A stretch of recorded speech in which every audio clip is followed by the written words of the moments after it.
ఈరోజు Hyderabad economic forum మొట్టమొదటి సమావేశం ప్రధానంగా తెలంగాణ రాష్ట్రంలో ప్రత్యేకంగా మరి సాస్ సంస్థకు సంబంధించిన అధినేత అయిన డివి రావు గారు, అదేవిధంగా పవర్ స్కూల్ ఆఫ్ ఆంటర్‌ప్రెన్యూర్‌షిప్ సంయుక్తంగా నిర్వహిస్తూ ఉన్న హైదరాబాద్ ఎకనామిక్ ఫోరంకి సంబంధించిన ఫస్ట్ మీటింగ్, దీన్ని ఆర్గనైజ్ చేస్తూ ఉన్న వీరందరితో పాటు ఇక్కడ వచ్చేసిన ప్రజలందరికీ హృదయపూర్వకంగా శుభాకాంక్షలు తెలియజేస్తాం. ఈరోజు మనం అందరం కూడా చాలా రోజుల నుంచి వెయిట్ చేస్తాము.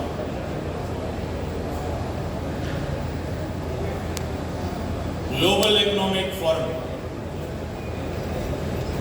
which many people attend, and all the elders who I like to really mention about here, the great fighter who is here amongst us, Mr. Lieutenant General Satish Chuagar, who has given his mind, given his strength behind the country to remain one of the greatest soldiers of our country, to keep our country intact and see that, we enjoy these beautiful moments in a very peaceful and quiet way. And I would like to really welcome the Hyderabad Economic Forum. It's quite a pleasure to know a group of people coming together to establish the economic forum, a platform where they would be inviting entrepreneurs, they would be inviting the intellectuals, they would be inviting the educationalists like Ricky Rediger, who is a noted educationalist from minority institutions. And joining me over here, Sarvesh Singh, who is the director of life sciences, and many other entrepreneurs who are here, to name everybody, and all young students who are here who would like to contribute their share of knowledge to bring this city to the next level, and the friends from media who are here to reflect what Hyderabad Economic Forum from tomorrow stands for. Before I begin something, let me start with something that happened a few months ago. I was at BITS Pilani campus for another program. After the event, I stayed back for a while, having an interaction with few of the students. I met two young students who are still pursuing their BTech final year. And I was asking them, what is your next plan? Immediate reaction was, they told that we have a plan to start a company by name Apollo in Diamonds. And I asked them, what do you want to do? Here, they said, we want to build dreams. That dream is a drone. I said, it will be very good for agriculture. And immediately they retorted it back, no sir. I said, is it the drone you're building it for photography? Again they smiled and said, no sir, your guess is absolutely wrong. And I was immediately trying to relate what I meant for, and asked him, for which customers do you deal with? They said that they are going to deal with Indian Army. And I looked at them for a few seconds, the two young boys who have been doing their final year of their graduation, trying to think of a dream, and they made it possible. And today, they are everywhere in their army. Just imagine that the confidence they were able to yield from, the confidence the systems have created in them, the confidence in the family which interested them, and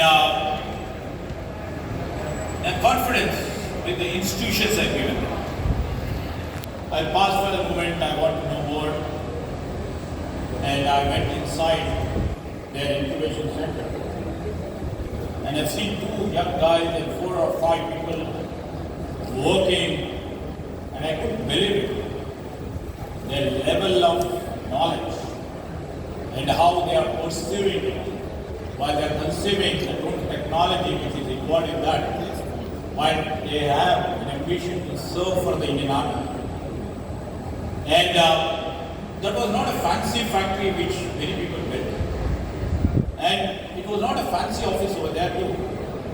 Just a few students, few work benches, and few components all together. I would like to say all the young students who are here, who are all the visionaries who are sitting over here, this story definitely teaches us one thing. The room may be small, but the story you are trying to build, if it is big, that room itself will indicate how deep is your knowledge, how successful you can become as an entrepreneur. And I take this credit. Over the past 70 to 80 years, many people in the Indian history would be telling what India has achieved. And many pessimistic thinkers would be thinking that, India didn't achieve anything what it aspired for. I still think that India is a young country. When you compare with the legacies of US or the European countries or with the China, which they have a solid background of a freedom country passing over 400 to 500 years. And here we are in Hyderabad, what we are discussing, what we are trying to build, especially in the Hyderabad Economic Forum, what they are trying to breed the young entrepreneurs to make the successful journeys, what the young Hyderabad Economic Forum are trying to handle the young entrepreneurs, the young innovators for tomorrow's world, and see that how we can shape ourselves for tomorrow's world. And let me ask you a simple question over here. What made nations powerful in 21st century? What made either in 20th century? Many would have spoken about the natural resources, industrial capacity, and the capital. But what makes nation in this century absolutely is different. This century, here how we can explore, how we can meaningfully use these natural resources, how we can empower and build the natural industrial capacity, how we can grow the capital. And this century, all the nations are competing for ideas.